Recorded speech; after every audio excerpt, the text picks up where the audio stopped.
இன்றைக்கி நம்ம Indian shop item மிட்லெட் noodles பண்ணலாமான்னு பார்க்குறோம். ஸோ அதுக்கு வந்துட்டு 7 to 10 minutes பாயில் பண்ணிக்குவோம் நூடுல்ஸை. பாயிலிங் வாட்டரில் 7 to 10 minutes குக் பண்ணிக்குவோம்.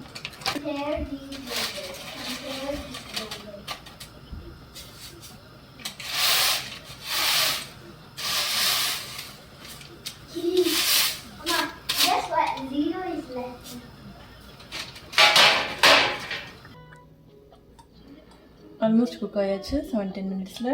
இப்போ நம்ம இதை ட்ரைன் பண்ணி எடுத்துட்டுருவோம்.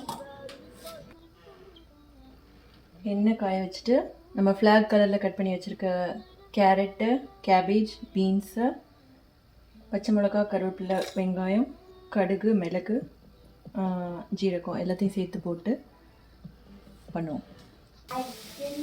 கொஞ்சம் நல்லா வதங்கினோடனே நம்ம மசாலா பேக்கெட் ரெடி, அதையும் உள்ளே சேர்த்துக்கிட்டு நூடுல்ஸை சர்வ் பண்ணிடலாம். லைக் ஷேர் பண்ணு, ஒரு சப்ஸ்கிரைபும் பண்ணு.